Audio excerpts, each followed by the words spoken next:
Hello and welcome. This is News Now on TV360. I am Deji Badimasi. Nigeria's Chief of Defense Staff, Air Chief Marshal Alex Bade, has been defending the judgment handed down to some soldiers by a military court-martial. 12 soldiers were sentenced to death for engaging in mutiny and attempting to kill their commanding officer.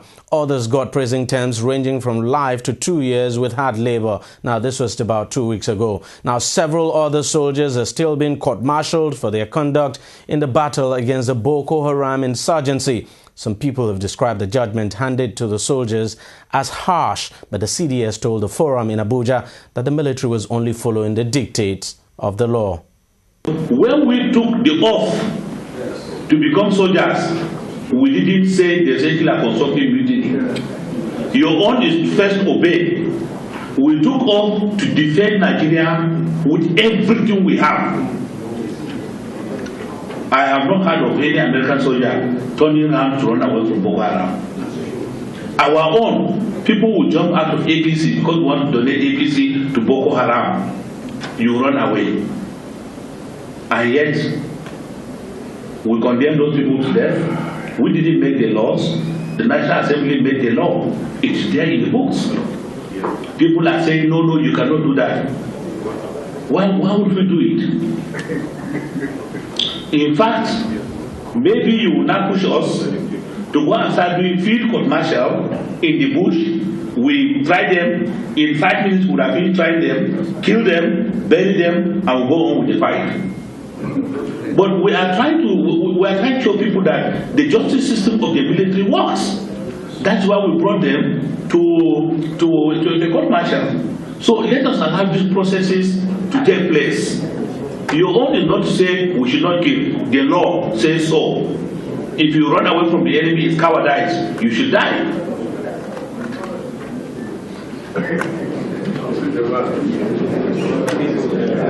Oh yes.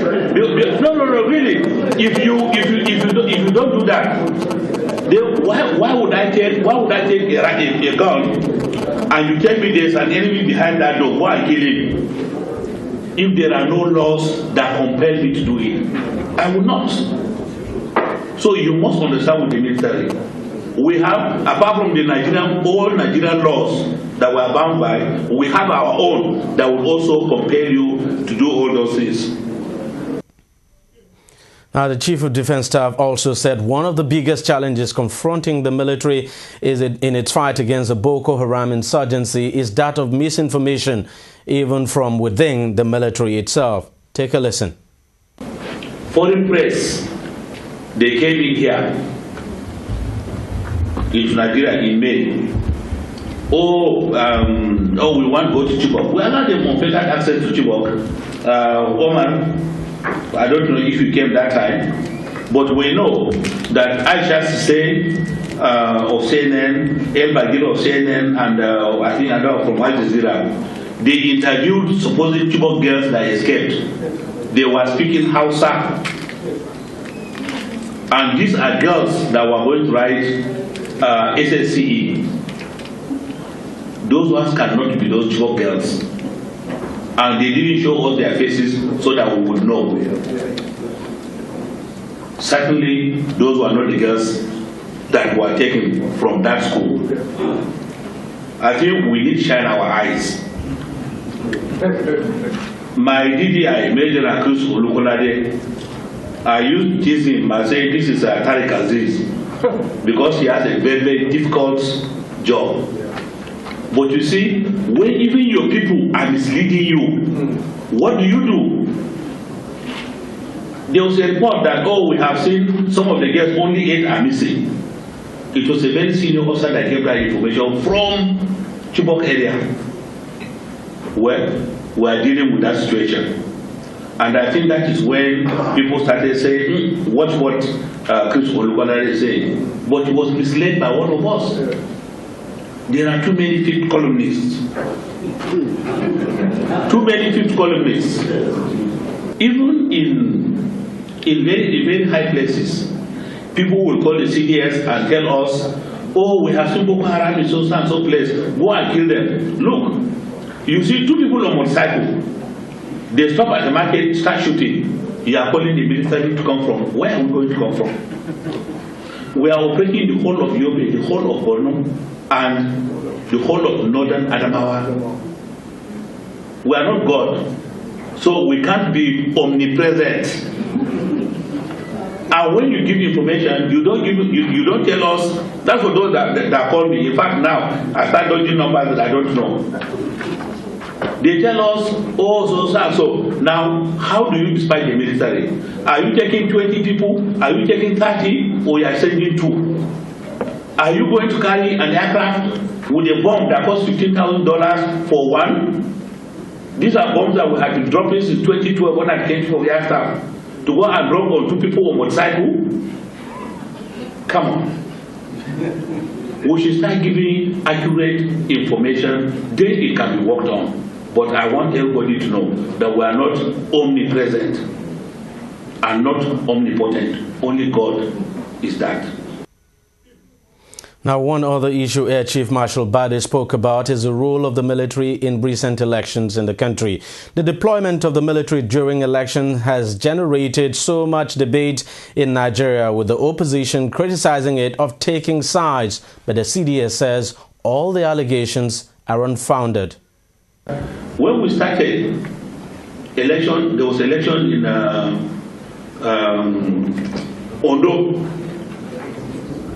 Ondo elections. Opposition party took a helicopter, flew over government house, was dropping leaflets into government house. Is that how you do democracy? Did PDP win that election? So how can you say that we are partisan? We went Anambra. Did PDP win Anambra? Did PDP win Osun? Did PDP win Edo? Please, do not drag the military. The military, by the way, is your own. This is the only one you have. If you are not satisfied with this one, let us keep talking like this. Maybe I don't know. We cannot change to be what you want. We will be the military, but maybe you will understand the situation under which we work. You say the police is useless. You do not have another one. That police, they will catch you and jail you. Okay? But no. Stop condemning them always. Because anything you should condemn, that will be condemned in your own eyes. You must be very careful what you keep saying.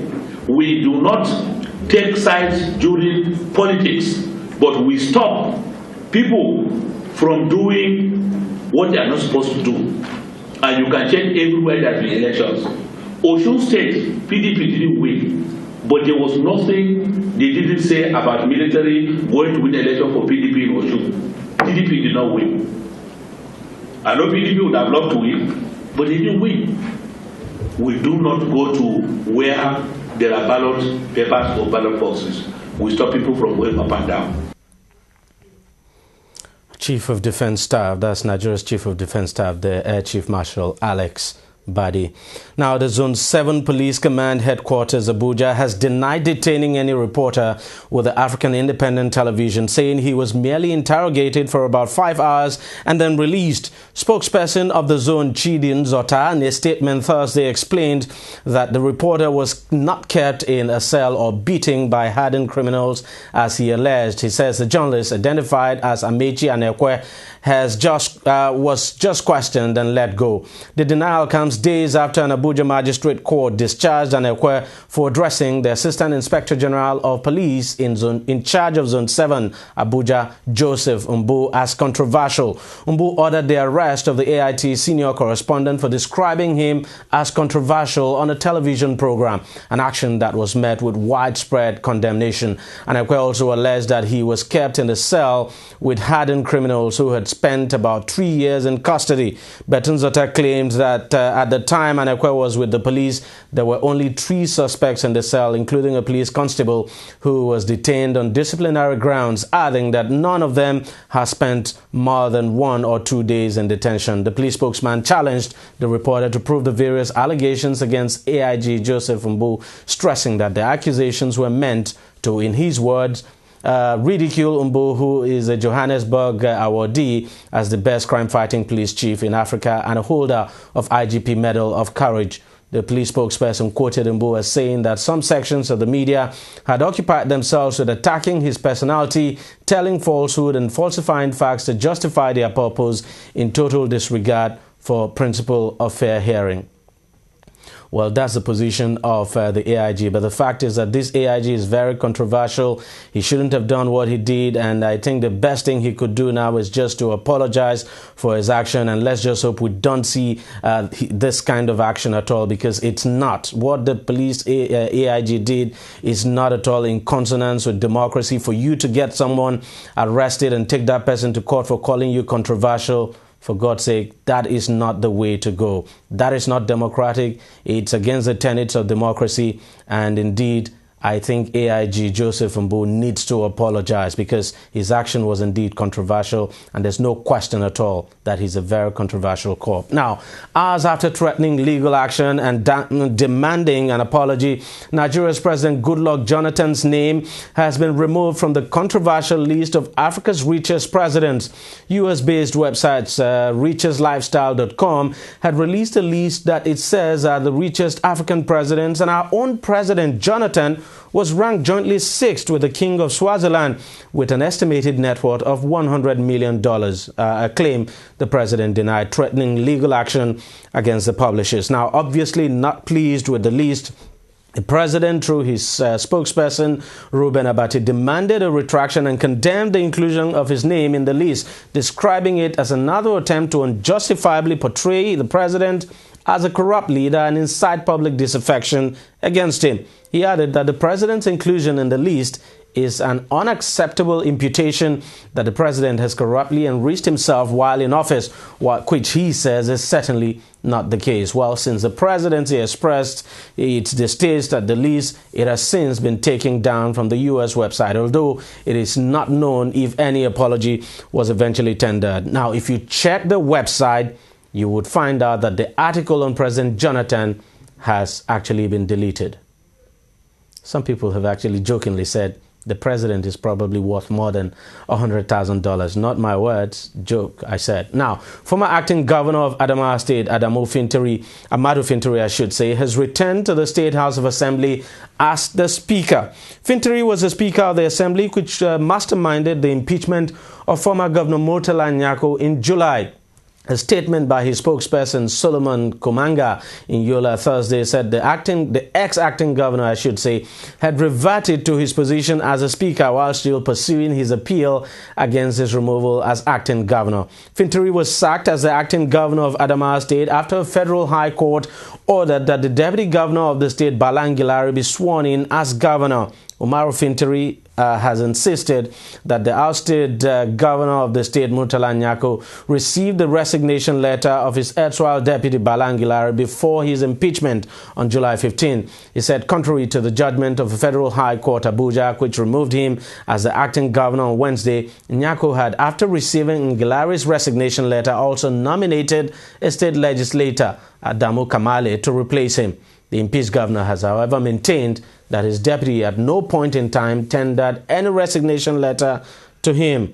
Meanwhile, Governor Ngilari has dissolved the Executive Council with immediate effect. He's asked the outgoing council members, in this case commissioners now, to hand over government property in their possession to the most senior civil servants in their various ministries. There will be no imposition of candidates in 2015. That's according to Nigeria's ruling People's Democratic Party. Spokesperson of the party, Olisa Metu, Thursday told party members that its leadership would not allow the imposition of candidates on members in any state of the federation. He gave the assurance in Abuja while addressing some aggrieved Ijaw youths from Rivers State who stormed the party national secretariat in Abuja. The youths were protesting against an alleged plan to impose a candidate on the people of the state. The PDP spokesman said that the party members would be given the opportunity to elect and nominate aspirants of their choice who would eventually become the party's candidates for elections in 2015. Metu, while urging the protesters to remain calm, said the ruling party would continue to uphold true democratic tenets and principles in its nomination process. Rivers State is definitely one state to watch as we move closer to the 2015 elections. Nigeria's main opposition party, the All Progressives Congress (APC), has rejected ex-militant leader Asare Dokubo's denial of involvement in the 9.3 cash for arms scandal between the Nigerian and South African governments. National Publicity Secretary of the party, Lai Mohammed, in a statement issued in Abuja, said the denial of Dokubo carries no weight until the federal government comes clean on the identity of Nigerians on the jet. Dokubo had distanced himself from the $9.3 million controversial arms deal. The APC urged the federal government to reveal the Nigerians aboard the plane, stating that identifying the Nigerians will help to unravel the circumstances surrounding the whole scandal. For weeks now, Nigerian government has kept mum on the mysterious passengers aboard the plane, which was impounded by South Africa.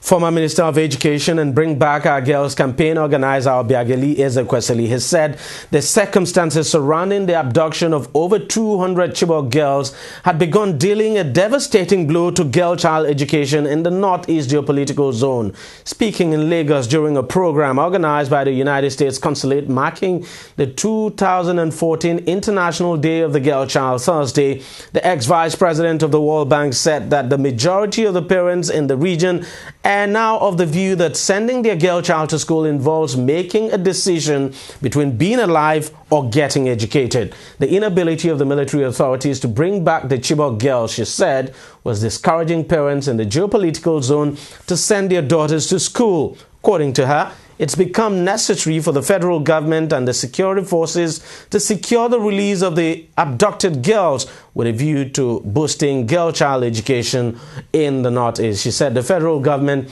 must approach the issue of safety of educational institutions in the region with all sense of urgency. We'll take a break now. When News Now returns, more stories. Don't go away. The search for the next Nigerian Investigative Reporter of the Year is on. The Wole Soyinka Center for Investigative Journalism, WSCIJ, requests entries for the 9th Wole Soyinka Award for Investigative Reporting from Nigerian professional reporters with investigative reports published between 4th October 2013 and 3rd October 2014. Categories: print, radio, online, local government, sports, television, photography, climate change, cartoon, health, and report women. Do you fit the bill? Submit your entries by the deadline Friday, 24th October 2014 at the WSCIJ office, 55 Awolowo Way, Ikeja, Lagos. Visit www.wscij.org or call 080-2439-5083 for more details. Investigative reporting is the vital force for the restoration of human dignity. The Ebola outbreak shows no signs of slowing down, even though it has killed thousands of people in West Africa, the World Health Organization has said. The UN's health authority said Wednesday that a total of 8,033 people had caught the infection up to October 5th and that 3,879 of those had died.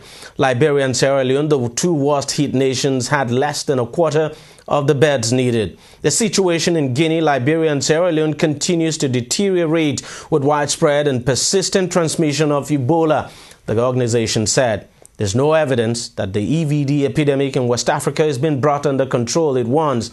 It said a reported fall in the number of new cases in Liberia was unlikely to be genuine and rather reflected how responders were being overwhelmed by data. Meanwhile, Liberia has cancelled its nationwide Senate polls after the Election Commission admitted it would not be able to stage the ballot safely, according to a government statement. Almost 3 million voters had been due to go to polling stations on Tuesday, but organizers say there was no way a mass movement, deployment, and gathering of people could go ahead without endangering lives. Liberia's President Ellen Johnson Sirleaf earlier this week said international aid to battle the Ebola epidemic was arriving too slowly in her country. Nigeria's Minister of Health says the country has donated $3.5 million as part of its intervention in assisting countries badly affected by the Ebola virus. Professor Onyebuchichukwu, while speaking with State House correspondent at the end of the weekly Federal Executive Council meeting Wednesday, said the sum was made up of $500,000 to each of the countries and the balance to the common ECOWAS fund for the disease. He also said 591 health practitioners had volunteered to join the international force that will go to Liberia, Sierra Leone and Guinea to help in the containment of the Ebola virus disease. He said the volunteers registered with his ministries at 3 points in Lagos, Abuja and Port Harcourt. Nigeria has already been declared Ebola-free by the World Health Organization after no new cases or deaths were recorded in weeks. Now, following the death of the first person diagnosed with Ebola in the United States of America on Wednesday, the government there has ordered 5 airports to start screening passengers from West Africa for fever. Liberian national Thomas Eric Duncan actually died in an isolation ward of a Dallas hospital 11 days after being admitted on September 28. He had traveled by plane from Liberia to Texas to visit some family members in September. The case has since stirred attention and concern that someone with Ebola had been able to fly into the United States from Liberia, raising the specter more passengers could arrive and spread the disease outside of West Africa, a similar scenario of how Ebola was imported into Nigeria by late Liberian American Patrick Sawyer. The White House said extra screening for fever will be carried out for arriving passengers from West Africa. The screening will start at New York's JF Kennedy Airport from the weekend and later be used at Newark Liberty, Washington Dulles, Chicago O'Hare and Hartsfield Jackson, Atlanta. White House spokesperson Josh Ennis actually said the 5 airports are the destination for 94% of people traveling to the United States from the 3 most affected countries, that is Liberia, Sierra Leone and Guinea. Meanwhile, the health of the Spanish nurse diagnosed with Ebola has worsened, hospital authorities said Thursday. Teresa Romero, 44, is the first person to have contracted Ebola outside of Africa after becoming infected by a Spanish priest repatriated from West Africa with the disease. Nigeria's Minister of Lands, Housing and Urban Development, Akon Ayakenyi, has said the ministry is set to commence the issuance of certificates of occupancy to the successor companies of the Power Holding Company of Nigeria in respect of their 635 core assets. The core assets belong to 11 electric power distribution companies in the Abuja, Benin, Eko, Enugu, Ibadan, Ikeja, Jos, Kaduna, Kano, Port Harcourt and Yola zones. Ayakenyi stated this at the 2014 ministerial press briefing held by the ministry in Abuja Thursday. To foreign stories now, Hong Kong's government has called off a meeting on Friday with student leaders of the pro-democracy movement. Chief Secretary Carrie Lam said it would be impossible to have a constructive dialogue after protest leaders called for an increase in efforts to occupy main protest areas. The protesters want a fully free vote in elections due to be held in 2017 for the post of chief executive. Last week, thousands of demonstrators paralyzed parts of the city, but mass demonstrations have largely subsided in recent days. Hours before Lam's announcement, student leaders had asked for an escalation of those activities if concessions were not made by the government. Lam accused them of undermining trust in the proposed talks. Under Hong Kong's current system, the chief executive is elected by a 1,200-person committee that consists primarily of pro-Beijing groups. In August, Beijing said it would allow a public vote in the 2017 elections. However, China wants all candidates to be approved by the committee, effectively giving it the ability to screen out candidates. Nigeria's President Goodluck Jonathan Wednesday honored some sportsmen and women who made the country proud at different international competitions in 2014. Among those honored were gold medalists in the last Commonwealth Games in Glasgow, led by Blessing Okagbare, and powerlifting championships in Dubai. They received cash gifts of 2.5 million naira each. Those who won silver medals got 1.5 million naira each, while bronze medalists got 1 million naira each. Jonathan actually announced the awards during a dinner he organized in honor of the 350 sportsmen and women at the banquet hall of the Presidential Villa, Abuja. The president also doled out 1 million naira each to those who won gold medals in African Senior Wrestling Championships. Silver medalists got 750,000 naira. Bronze medalists got 500,000 naira each. Coaches and officials 1 million naira and 250,000 naira each, respectively. The rewards announced for the African Junior Championship were gold 750,000 naira, silver 500,000 naira, bronze 250,000 naira each, while coaches and officials got 750,000 naira and 250,000 naira each, respectively. Members of the national female under-20 team that won silver in Canada got 1 million naira each. Their head coach 750,000 naira and officials 500,000 naira each. It's so wonderful to be a sportsman, and not just be a sportsman, but go out there and win medals. So say congratulations to these athletes, and they should just relax and enjoy their reward. That's it in News Now. We thank you very much for watching. We're back again shortly.